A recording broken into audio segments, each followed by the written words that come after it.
बिस्मिल्लाहिर्रहमानिर्रहीम। अस्सलाम वालेकुम। कैपिटल टॉक स्पेशल के साथ हामिद मीर आपकी खिदमत में हाजिर है। आप जानते हैं कि इस वक्त पूरी दुनिया को कोरोना वायरस नामी वबा के मुकाबले के लिए मुत्तहिद होने की ज़रूरत है और पाकिस्तान में भी हमें मुत्तहिद होने की ज़रूरत है। रमज़ानुल मुबारक का महीना बहुत करीब है और इस सूरत हाल में ये सवाल उठाया जा रहा है कि अब जब कि रमज़ान करीब आ गया है तो जो मसाजिद में तरावी की नमाज अदा करने का मामला है, तो इससे कहीं दोबारा हम आपस में गैर ज़रूरी बहसों में तो नहीं उलझ जाएंगे। तो इस मामले में सदर पाकिस्तान डॉक्टर आरिफ अलवी साहब ने उलमा कराम के साथ बार बार मुलाकातें की और उन मुलाकातों के नतीजे में एक 20 निकाती जो फार्मूला है वो भी वज़ा किया गया। अब इस फार्मूले पे अमल दरामद हो पाएगा या नहीं हो पाएगा, ये बहुत एक अहम सवाल है और इसी पे गुफ्तगू के लिए आज हम डॉक्टर आरिफ अलवी साहब के पास दोबारा हाज़िर हुए हैं। बहुत बहुत शुक्रिया सदर साहब, आपने हमें दोबारा वक्त दिया।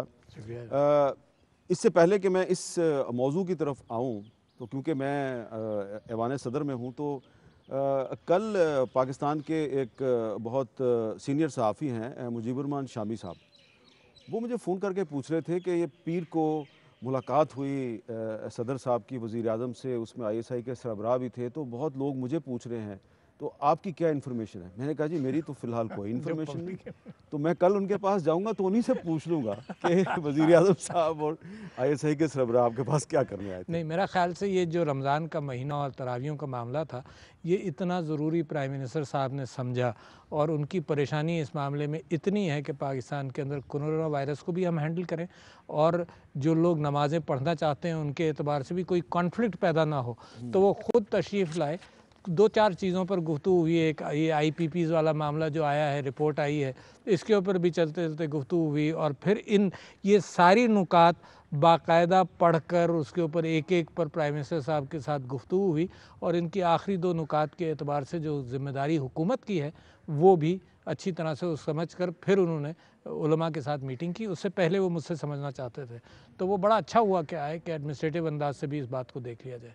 अच्छा, क्योंकि आपकी उलमा से एक पहले से एंगेजमेंट चल रही थी, इसलिए वो इस मामले पे आपसे बात करने आए थे। इस पर भी बात कर रहे थे, दूसरे हालात पर भी, कश्मीर के हवाले से, इंटरनेशनल इश्यूज़, फिर IPPs वाला मामला जो एक रिपोर्ट आ रही थी उसके हवाले से भी मेरी उनकी राय एक थी कि इसमें तहकीकात फोरेंसिक ऑडिट होना चाहिए, उसके बाद ये सारी मामलात का पता और चलेगा। चलो उस पर आते हैं, लेकिन पहले मैं आपको याद दिलाऊंगा कि आपको याद होगा कि मार्च जो अभी 2020 का मार्च था, अभी पिछले महीने की बात है, तो उसके इब्तिदा में ही आपने उलमा कराम से इस्तदा की थी कि आप लोग इकट्ठे हो जाएं और कोरोना वायरस को ख़त्म करने के लिए हमें मुतफ़िका पॉलिसी बनाने की ज़रूरत है। फिर आपने जामिअतुल अज़हर मिस्र जो है उसका फतवा जो है उसको ट्वीट भी किया। जी हाँ।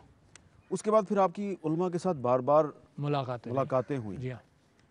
जो नताइज निकले हैं उससे आप मुतमिन हैं, वाकई उस पर अमल दरामद हो रहा है? जी देखिए, मैं ये समझता हूँ कि ज़रा सा हम सारी चीज़ को पहले समझ लें। जी। एक तो ये कि तरावी का मामला, पहले तो फ़र्ज़ का मामला जो है पिछली मीटिंग के अंदर तय हो गया था कि 3 से 5 लोग तक फ़र्ज़ के लिए जाएंगे।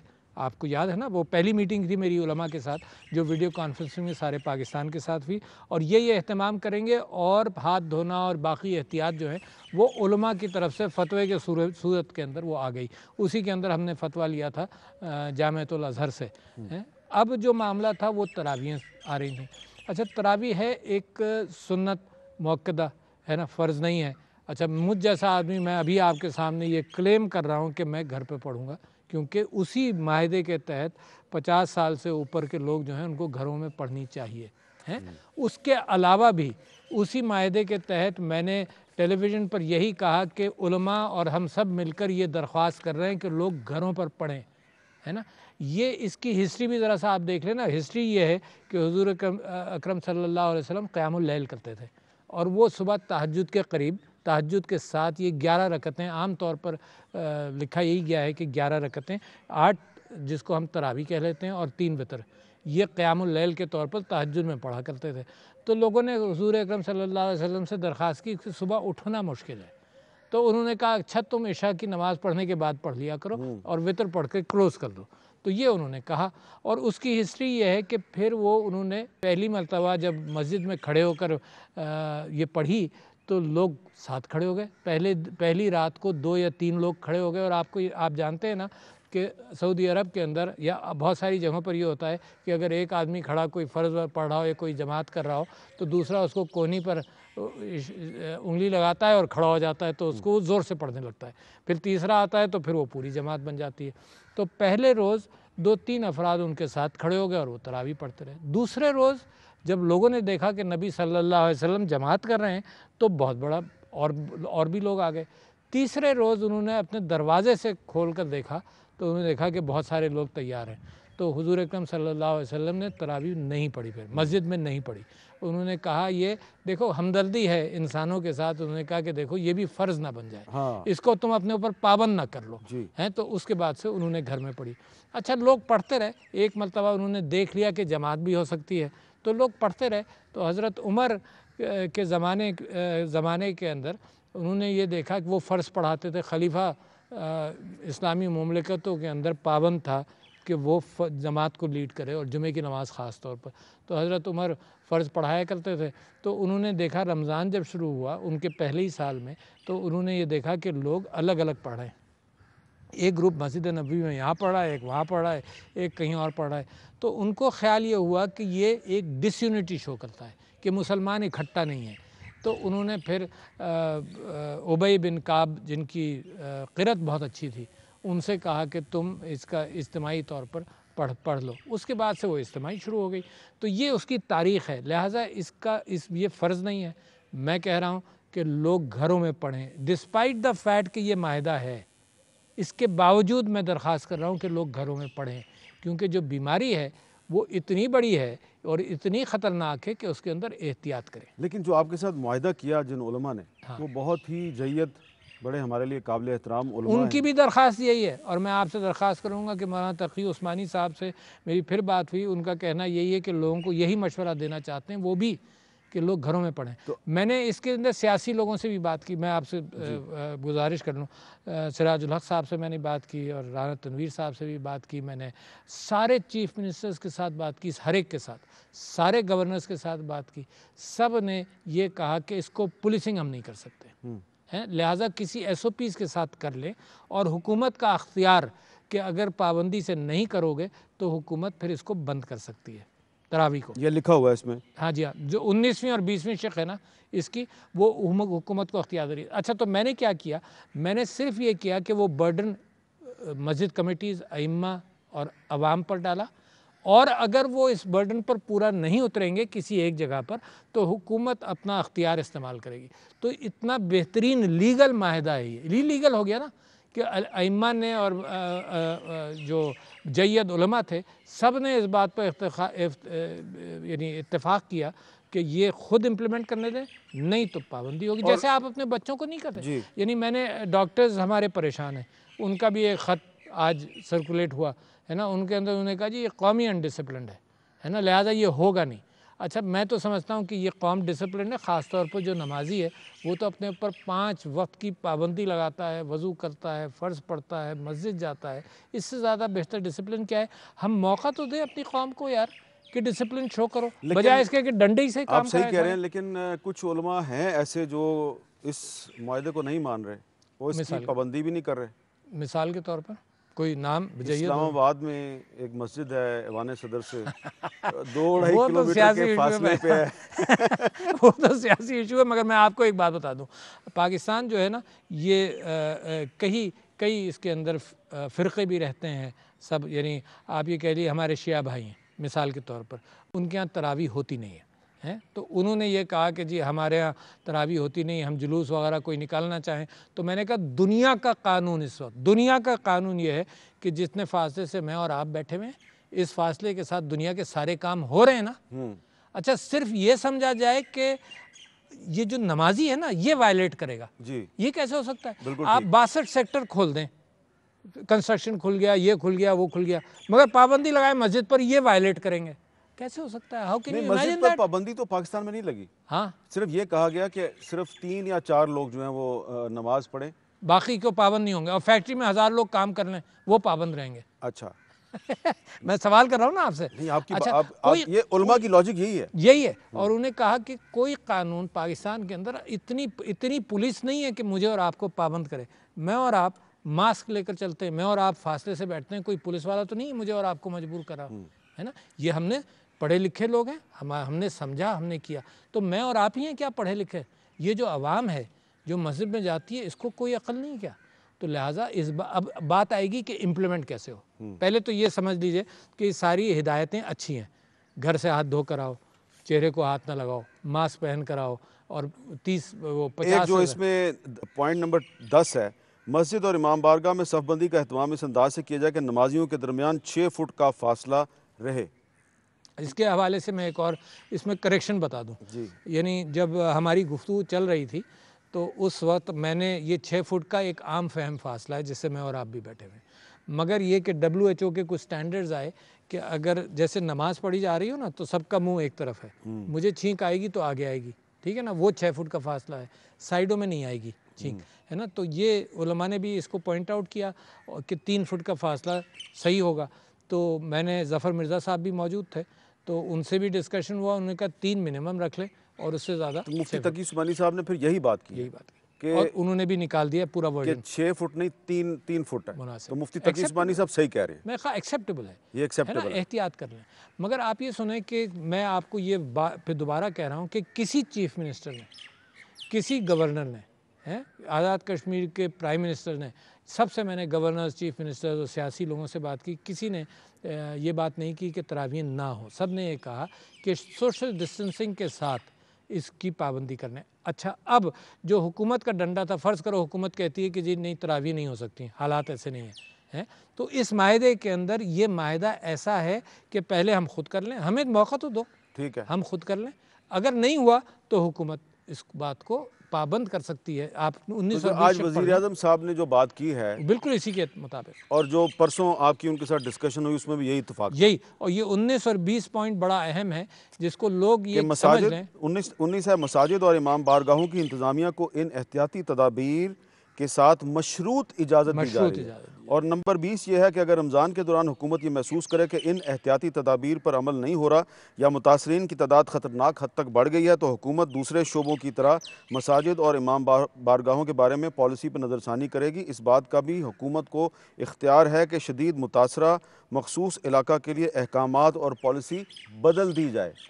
तो any time they can do that. ये इस पर इत्तेफाक कर लिया ना सबने कि व्हेनेवर द गवर्नमेंट फील्स, कोई गवर्नमेंट, कोई इसमें हुकूमत ये भी नहीं लिखा कि फेडरल गवर्नमेंट हो या प्रोविंशियल गवर्नमेंट हो, हुकूमत लफ्ज़ इस्तेमाल किया ख़ास तौर पर मैंने, है ना, कि इसके अंदर अगर प्रोविंशियल। और मेरी आज सुबह मुराद अली शाह साहब से बात हुई जो इस मामले में, उनके साथ मेरा पूरा डिस्कशन चलता रहा सिंध के हवाले से, तो मैंने ये भी कहा उनसे कि देखें हर सूबे के अंदर उलमा के साथ अब रवाबित अच्छे हैं, है ना, उलमा के साथ एक कमेटी बना लें। उलमा से भी बात हो गई, यानी तकी उस्मानी और मुफ्ती मुनीबुर रहमान से भी ये मशवरा आ गया कि अगर फ़र्ज़ करें, ये मुझे रिलीजियस मिनिस्टर नूरुल हक कादरी साहब ने बताया अभी सुबह कि फ़र्ज़ करें किसी मस्जिद पर पाबंदी नहीं हो रही है, तो एडमिनिस्ट्रेशन को उलमा के साथ हम मशवरा कर लें और अख्तियार है कि उनको एक दिन की वार्निंग दे दें।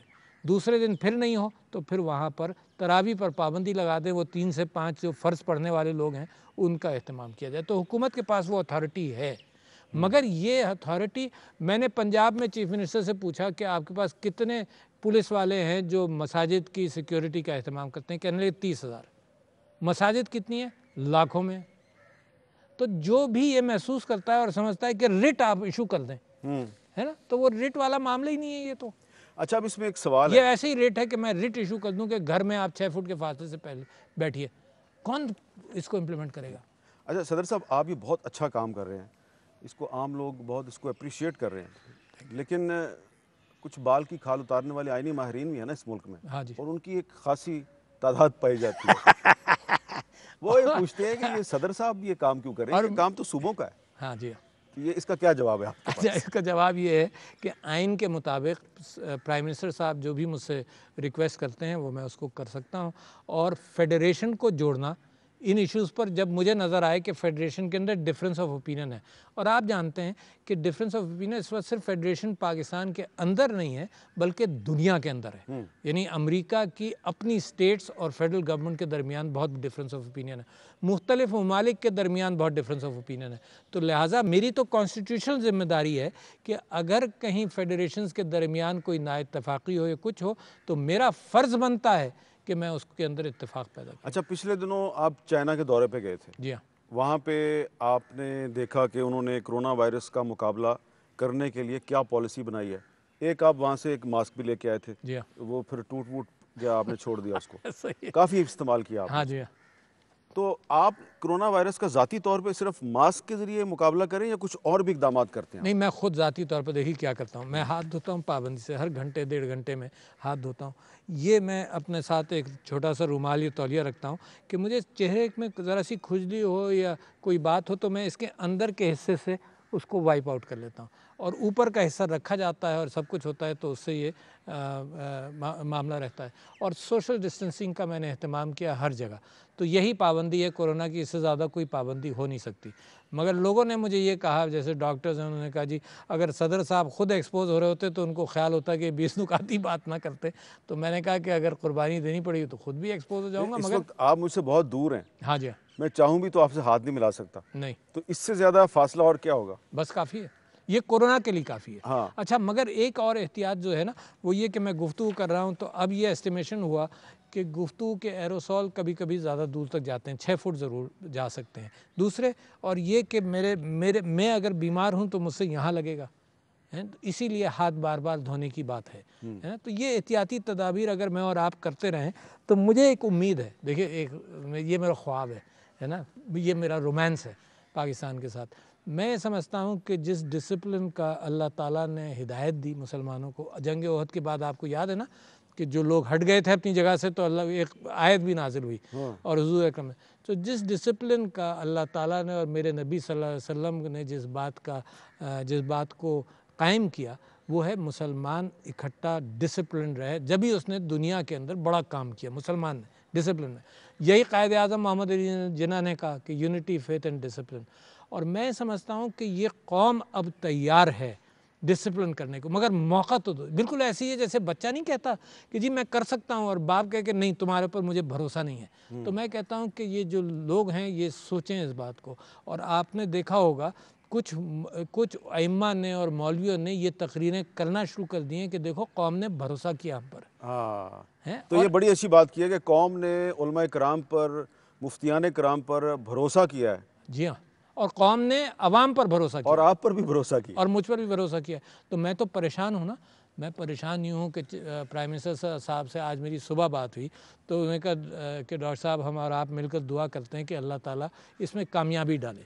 ये दुआ तो अपनी जगह पर चलती रहेगी ना कि ये 20 नुकात जो हैं ये इंसानों के बनाए में, कामयाबी अगर अल्लाह नहीं डालेगा तो नहीं होगी। लेकिन जो आपके भरोसे को ठेस पहुँचाएगा फिर उसके साथ क्या होगा जो इसमें लिखा हुआ है? नहीं, मैं उसके अलावा आपको बताऊँ, देखिए इस्लामी तारीख़ के अंदर फतावे होते हैं। अच्छा, मैंने आपसे कहा कि मसालिक में इत्तेफाक कभी कभी ना इत्तेफाक़ी होती है। सऊदी अरब में जो मसलक है जो ज़्यादा है वो यहाँ अहले हदीसों से मुताबिकत रखता है, देवबंदियों से मुताबिकत रखता है। पाकिस्तान के अंदर हनफी तबका भी बहुत बड़ा है। तो जब हमने जामिअतुल अज़हर से फतवा लिया तो यहाँ के अइम्मा ने हमको कहा कि वहाँ से क्यों लिया आपने, हम मौजूद हैं, है ना। तो that's a factor of trust. अच्छा, दूसरे ये कि क्योंकि यहाँ मसालिक कई एक हैं तो और ये वो वाली देखिए हर मुल्क की एक स्टेट की रेट है और इम्पोज करने की रेट है। जैसे चाइना जैसा लॉकडाउन शायद दुनिया में कोई और नहीं कर सकता, वसाइल भी हैं, सब कुछ है। पाकिस्तान के अंदर प्राइम मिनिस्टर साहब परेशान हैं, हिंदुस्तान अपनी जगह पर परेशान है, उसकी रेट भी आपने देख ली है कि जब लोग वापस गए तो क्या रेट है। तो ये रेट वाले मामलात नहीं है, मगर डिफरेंस ऑफ ओपिनियन एग्जिस्ट करता है। तो मैं समझता हूँ कि उस डिफरेंस ऑफ ओपिनियन के अंदर अगर आपस में हम तय कर लें कि आपकी ज़िम्मेदारी क्या है, मेरी ज़िम्मेदारी क्या है, और एक इत्तेफाक पैदा हो जाए जो इस 20 नुकात के अंदर है, तो मैं समझता हूँ कि कौम जो बदलती है इसी अंदाज से बदलती है, when it rises to the occasion. पिछले साल आपने इस्लामी नज़रियाती कौंसिल को एक ख़त लिखा था। जी हाँ। उसमें आपने तहारत और पाकीज़गी पे बड़ा जोर दिया था। देखिए वो ख़त मैं इस वजह से लिखा, मैंने अभी मुझे याद आया, मैंने इस वजह से आपसे ज़िक्र किया कि मैंने ये कहा उस ख़त के अंदर, पहला नुक्ता है इस्लामिक आइडिया, ये 1 अप्रैल 2019, एक साल पहले, यानी 1 साल और 1 महीना पहले मैंने इस्लामिक आइडियोलॉजी काउंसिल से ये बात कही कि देखो मस्जिद मेरे नबी सल्लल्लाहु अलैहि वसल्लम का ऑफिस था, गवर्निंग ऑफिस था, वहीं से सोशल चेंज आया, यानी रिलीजियस चेंज तो आया क्या, ला इलाहा इल्लल्लाह, मगर सोशल चेंज आया। उस सोशल चेंज का पहला नुक्ता मैंने उनसे कहा कि तहारत है इस्लाम के अंदर, 50% ईमान का हिस्सा जो है वो तहारत है। उसके अंदर मैंने कहा कि वज़ू करना, पाकिस्तान के अंदर 41% जो डिजीज़ हैं वो कम्युनिकेबल है, यानी मेरे मुझसे आपको लगी, आपसे किसी और को लगी। उसके अंदर हाथ धोना, मैंने इसके अंदर लिखा है कि इसका प्रचार आप ज़्यादा करें, वज़ू का 5 वक्त लोग वज़ू करें, ये हाथ धोने की पाबंदी की, अच्छी तरह से हाथ धोएं तो पाकिस्तान के अंदर बीमारियां कम होगी। तो 1 साल पहले मुझे नहीं मालूम था कि ये आने वाला है। 4 चीज़ों का जिक्र किया था और आप, मेरा शौक़ है कि मैं आपके सामने जिक्र करूं। एक, मैंने इनसे कहा था कि मस्जिद सेंटर बने सोशल चेंज का, उसके अंदर तहारत, वज़ू, दूसरे औरत की विरासत है ना, जिसका कुरान के अंदर इतनी ताकीद हुई है ना, तीसरे एनवायरनमेंट है ना, और चौथे था जनाब ये जो दूध पिलाना, यानी माँ अपना दूध पिलाए बच्चों को, हैं तो उसके अंदर बर्थ स्पेसिंग हो, उसकी मेल न्यूट्रिशन बेहतर हो, कम ना हो, स्टंटिंग ना हो। तो ये चीज़ें, 4 चीज़ों का मैंने जिक्र किया था कि मैं समझता हूँ कि मस्जिद से शुरू होनी चाहिए। तो ये तहारत वाला मामला तो आ ही गया। चलें, माहौल भी काफ़ी बेहतर हो गया और इस्लामाबाद में परिंदों की भी काफ़ी बहुतात हो गई है और सड़कों पे चीतों की जी आमदोरफ्त भी शुरू हो गई है। अच्छा, अब बंदर सर, भी बढ़ गए। हाँ, बंदर भी बढ़ गए, बंदर भी बढ़ गए। बंदर भी बढ़ गए। अच्छा सर, अब ये बताइए कि अपोजिशन पार्टीज़ मुतालबा कर रही हैं कि पार्लियामेंट का इजलास बुलाया जाए, और इजलास तो आप ही बुलाते हैं सदर पाकिस्तान की जी जी हैसियत से, जी। तो अपोजिशन के इस मुतालबे पे आप कुछ कहेंगे? देखिए, एक तो मैं एक और गुजारिश कर लूँ वरना मेरी बीवी मुझे माफ़ नहीं करेगी, और वो ये है कि जो तरावियों की कंटिन्यूटी के एतबार से मैंने पीटीवी से तो रिक्वेस्ट की है कि किसी एक सेंटर से पिक कर लें तो कंटिन्यूटी। आपका शुमार भी उन अहले वतन में होता है जो बीवी से डरते हैं? जी हाँ, ये अच्छा। यूनिवर्सल है। अच्छा। तो मैं ये दरख्वास्त कर रहा हूँ चैनल्स के साथ भी, और पीटीवी के साथ तो ज़्यादा बात तकमील तक पहुँच गई है कि एक तरावी को कंटिन्यूसली फॉलो कर लें, ठीक है। चाहे वो लाहौर की हो, बादशाही मस्जिद की, या फैसल मस्जिद की हो, या कराची की हो। एक तरावी को कंटिन्यूसली फॉलो कर लें कि जो मुसलमान घर के अंदर नमाज़ पढ़ना चाहें वो कुरान पूरा सुन लें, ठीक है। एक। और दूसरा ये कि मैं ये कह रहा हूँ कि लोग उसके बावजूद, ये 20 नुकात के बावजूद लोग घरों में नमाज़ पढ़ें, ठीक है। तरावी। ठीक। तीसरी बात मैं ये कह रहा हूँ कि जो बुज़ुर्ग ज़िद कर रहे हैं तो उनके, ये मैं कहना चाहता हूँ कि ये उनकी जान के ख़तरे की बात नहीं है, ये उनसे जो दूसरों को लगेगा। एक, दूसरे ये कि अगर ये बीमार होंगे तो अस्पताल जाएंगे, फिर अस्पताल में इनका ख़ानदान लड़ेगा कि इनको सहूलत मिले, और कोरोना वायरस के अंदर इस बात का इम्कान है कि अस्पताल में सहूलत ना मिले, ठीक है ना, सब बीमार होंगे। तो ये दरख्वास्त है कि जो इसके अंदर जो बात हुई, और इजमा की कैफियत बड़ी अहम है। इजमा इसको कहते हैं कि जब सारे अइम्मा इकट्ठा हो जाए जो हैं, और दूसरे ये कि इस इजमा के अंदर तो वो पाबंद हो गए, और इस इजमा के अंदर तो हुकूमत भी है, इसकी खिलाफ वर्जी अब गुनाह है।